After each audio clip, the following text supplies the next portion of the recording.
Hi everyone, welcome back to my channel. আমি অদিতি আবারও চলে এসেছি ছোট্ট একটা মিনি ব্লগ নিয়ে। দিনটা ছিল গত মঙ্গলবার। জ্যৈষ্ঠ মাস পড়ে গেছে, আর জ্যৈষ্ঠ মাস জুড়েই কিন্তু প্রত্যেক মঙ্গলবারে মা মঙ্গলচণ্ডীর পুজো হয়। আর আজকে আমাদের বাড়িতেও কিন্তু সেই মা মঙ্গলচণ্ডীর পুজোরই ছোট্ট করে আমরা আয়োজন করেছিলাম।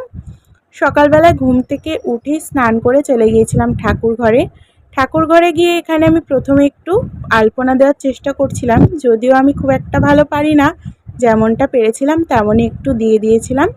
তারপরে সবাই মিলে হাতে হাতে মায়ের পুজোর সব জোগাড় করে নিয়েছিলাম। পুজোর জোগাড় হওয়া মাত্রই কিছুক্ষণ পরেই ঠাকুরমশাই চলে এসেছিলেন। ঠাকুরমশাই এসেই বসে পড়েছিলেন পুজোতে। আর মা মঙ্গলচণ্ডীর পুজোটা যেহেতু সারা মাস ধরে আমার মাই করে, তাই মা এখানে প্রথমেই সংকল্প করতে বসে পড়েছিল। আর আমরাও দেখো সকাল সকাল স্নান করে ঠাকুরের পুজো দেখার জন্য বসে পড়েছি। প্রত্যেক বছর মন্দিরেই যাওয়া হয়, তবে এবার ছোট্ট করে মায়ের পুজোর আয়োজনটা আমরা বাড়িতেই করেছিলাম। আর সংকল্প শেষ হতেই ঠাকুর মশাইও বসে পড়েছিলেন পুজো করতে।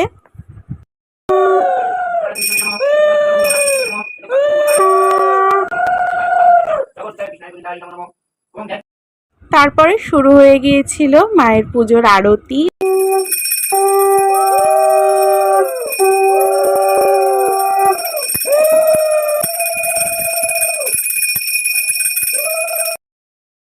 আজকে আমরা সকলেই সকাল থেকেই উপোস ছিলাম, তাই এখানে মায়ের পুজোর আরতি সবাই মিলে বসে বসে দেখছিলাম।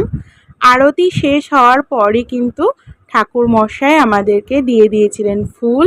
এখন আমরা সবাই মিলে মায়ের চরণে অঞ্জলি দিয়ে নেব।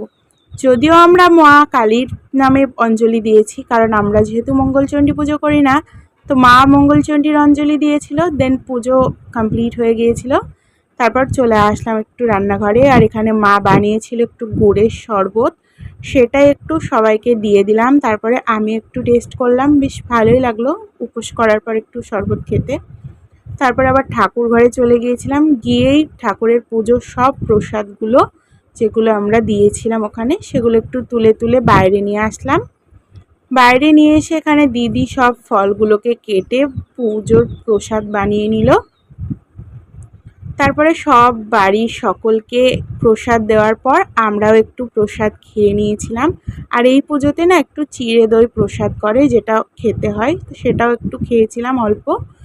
তারপরে আবার মামিও দিয়েছিল একটু মঙ্গলচণ্ডী পুজোর প্রসাদ, কারণ মামিও পুজো করে। দ্যাটস ইট, এইটুকু ছিল আজকের ব্লগটা। ভালো লাগলে সাবস্ক্রাইব করো, টাটা।